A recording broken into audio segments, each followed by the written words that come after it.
तो एपिसोड की स्टार्टिंग में हम देखते हैं कि इचिकावा यामाडा की फोटोज इंटरनेट पे देख रहा होता है और फोटोज देखते देखते वो यामाडा के साथ बिताए हुए पलों को याद करने लगता है। आगे उसे इंटरनेट से ये भी पता चलता है कि हर ट्यूसडे को यामाडा का एक शो टीवी पे ब्रॉडकास्ट होता है। इचिकावा सोचता है कि ये तो मुझे पता ही नहीं था कि यामाडा टीवी शो पर भी आती है। हाँ, आती होगी, आखिरकार वो एक फेमस मॉडल जो है। फिर इचिकावा दौड़ के जाता है और टीवी ऑन करता है, पर तब तक वो शो खत्म हो चुका होता है। इचिकावा इससे मन ही मन बहुत उदास हो जाता है। फिर नेक्स्ट सीन में हम स्कूल का सीन देखते हैं जहाँ पर उन सबकी स्पोर्ट्स क्लास लग रही होती है। यामाडा वहाँ पर वार्म अप हो रही होती है, जैसे इचिकावा दूर से देख रहा होता है। वो सोचता है मुझे यामाडा पसंद है, ये तो पक्का है। फिर हम देखते हैं कि उन सब की मैराथन रेस चालू हो जाती है। इचिकावा यामाडा के आगे होता है। वो सोचता है कि अगर मैं यामाडा से हार गया तो पूरी क्लास में मेरा मजाक बनकर रह जाएगा, इसलिए वो यामाडा से तेज भागने लगता है। लेकिन यामाडा इचिकावा को पीछे से पकड़ लेती है। इस पे इचिकावा कहता है, मैंने तुमसे कहा था ना कि सबके सामने मुझे अकेला छोड़ दिया करो। दौड़ते दौड़ते यामाडा अपना स्वेटर निकालकर इचिकावा को पकड़ाकर दौड़ने लगती है, जिससे इचिकावा की नजर गलत जगह पे चली जाती है और उसका फोकस बिगड़ जाता है। इचिकावा देखता है कि यामाडा ने अपनी टी शर्ट उल्टी पहनी हुई होती है। इस पे इचिकावा यामाडा से कहता है कि तुमने अपनी टी शर्ट उल्टी पहनी है। इस पे यामाडा बिना रुके दौड़ते दौड़ते ही अपनी टी शर्ट सीधी कर लेती है। इचिकावा तो इस टैलेंट को देखकर दूर से ही शॉक हो जाता है। जैसे तैसे वो सब अपनी मैराथन फिनिश करते हैं। फिर यामाडा अपना हाथ इचिकावा की तरफ बढ़ाती है। इचिकावा उसका हाथ पकड़कर उसे उठाता है। फिर नेक्स्ट सीन में हम देखते हैं कि इचिकावा देखता है यामाडा और उसका स्वेटर आपस में बदल गया होता है। इचिकावा इससे परेशान हो जाता है क्योंकि उन सबके स्वेटर में उनका अपना अपना नाम लिखा होता है। इचिकावा सोचता है कि मेरा स्वेटर पहनने की वजह से कहीं उसे एम्बैरेस ना होना पड़े, और यदि ऐसा हुआ तो वो मेरे बारे में क्या सोचेगी। फिर आगे पूरी क्लास अपने अपने स्वेटर पहन लेती है, पर सिर्फ इचिकावा ही यामाडा का स्वेटर नहीं पहनता है। फिर उनकी अगली क्लास चालू हो जाती है। उन सबका टीचर बोर्ड पर एक क्वेश्चन लिखकर अदाची को बुलाता है उसे सॉल्व करने के लिए। इस पे इचिकावा टेंशन में आ जाता है। वो सोचता है कि अदाची तो ठहरा गंदा लड़का, उसकी नजर ऊपर ना होकर नीचे ही रहती है, वो पक्का यामाडा के स्वेटर पे मेरा नाम देख लेगा। जिससे इचिकावा खुद खड़ा हो जाता है और सर से कहता है कि सर,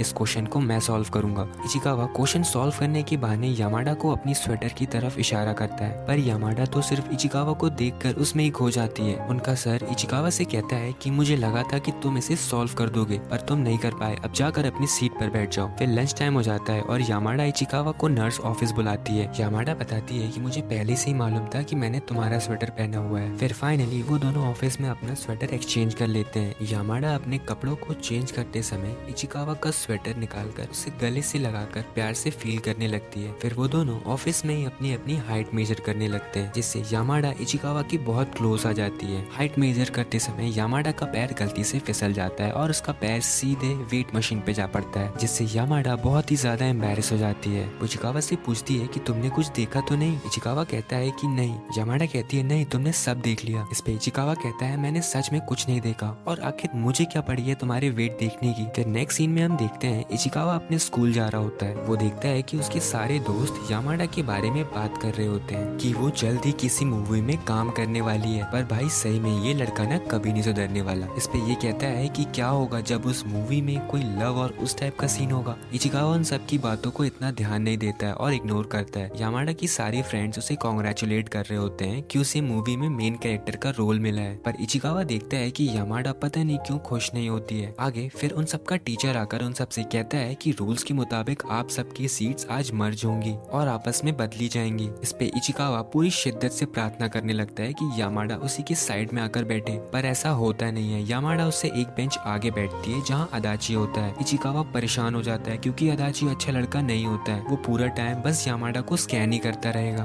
तभी इचिकावा के बगल में हारा आकर बैठती है। आगे फिर उनकी क्लास चालू हो जाती है। अब यामाडा की लंबी हाइट होने के कारण इचिकावा ब्लैक बोर्ड नहीं देख पा रहा होता है। इचिकावा उचक उचक कर ब्लैक बोर्ड देखने की कोशिश कर रहा होता है, जिससे यामाडा पीछे मुड़कर देखती है और उसे ऐसा लगता है कि इचिकावा उसे ही देख रहा है। यामाडा इससे खुश हो जाती है। इस पे इचिकावा सोचता है अरे नहीं, मैं तो केवल ब्लैक बोर्ड देखने की कोशिश कर रहा था, लगता है इसने कुछ और ही समझ लिया। आगे फिर अदाची यामाडा से कहता है कि मैं तो बुक लाना भूल गया, क्या तुम अपनी बुक मुझसे शेयर करोगी। इस पे इचिकावा जेलस फील करता है और यामाडा से कहता है कि पक्का इसने बुक टेबल के नीचे छिपाई होगी, और वो बुक टेबल के नीचे ढूंढने लगता है और होता भी कुछ ऐसा ही है, बुक मिल जाती है। मतलब अदाची यामाडा से झूठ कह रहा होता है। फिर आगे हम देखते हैं कि ब्लैक बोर्ड देखने के चक्कर में इचिकावा हारा की बहुत क्लोज आ जाता है। हारा कहती है कि तुम मेरी नोट्स कॉपी कर सकते हो, और इचिकावा के पास आकर बैठ जाती है। हारा को इचिकावा के इतने क्लोज बैठा देख यामाडा भी बहुत जेलस फील करने लगती है और गुस्से से इचिकावा की तरफ से मुंह फेर लेती है। इचिकावा तो समझ ही नहीं पाता है कि आखिर हुआ क्या। आगे हम देखते हैं कि यामाडा इचिकावा से नाराज होती है क्योंकि वो हारा की बहुत क्लोज बैठा था। दोनों क्लास में एक दूसरे से बात नहीं करते हैं। यामाडा बड़बड़ा रही होती है कि तुम तो बड़े खुश लग रहे थे जब तुम हारा के साथ बैठे थे, वो बहुत अच्छी और क्यूट भी है, क्यों है ना। इचिकावा कहता है कि तुम क्या कह रही हो, मुझे कुछ समझ में नहीं आ रहा है। फिर वो दोनों लाइब्रेरी में बैठे होते हैं। इचिकावा सारी बात यामाडा को बताता है। यामाडा कहती है, ओह तो ये बात है, तुम्हें मेरी हाइट की वजह से बोर्ड नहीं दिख रहा था। इचिकावा पूछता है कि तुम आज परेशान क्यों थी अपनी मूवी को लेकर। इस पे यामाडा बड़ी सरप्राइजिंगली तरीके से पूछती है कि क्या तुम्हें मूवीज पसंद है। इचिकावा अपने मन में सोचता है कि लगता है ये वेट ही कर रही थी कि कब मैं इस टॉपिक पर बात चालू करूं। यामाडा बताती है कि मुझे उस मूवी में पुलिस वाले की बेटी का रोल मिला है। यामाडा कहती है कि मुझे इस रोल की प्रैक्टिस करनी है, क्यों ना हम यहीं प्रैक्टिस करें। इचिकावा तैयार हो जाता है, वो दोनों वहीं प्रैक्टिस करने लगते हैं। इस पे इचिकावा यामाडा से कहता है सब लोग हमें ही देख रहे हैं, हमें कहीं प्राइवेट में इस रोल की रिहर्सल करनी चाहिए। इसलिए वो दोनों स्टोर रूम में आ जाते हैं। इचिकावा कहता है ये कुछ ज्यादा प्राइवेट नहीं हो गया। वो दोनों स्टोर रूम में एक दूसरे के बहुत क्लोज आ जाते हैं। इचिकावा पूछता है कि तुम्हारी मूवी कब रिलीज होगी। जवाब में यामाडा कहती है हमारी शूटिंग जल्दी चालू हो जाएगी, फिर शायद 2 साल बाद। तब इचिकावा तुरंत कहता है 2 साल बाद, तब तक तो हम ग्रेजुएट भी हो चुके होंगे, क्या तब तक हम साथ रह पाएंगे। यामाडा पूछती है कि क्या तुम मेरी मूवी देखना पसंद करोगे। जवाब में इचिकावा कहता है कि हाँ शायद। यामाडा कहती है कि क्या,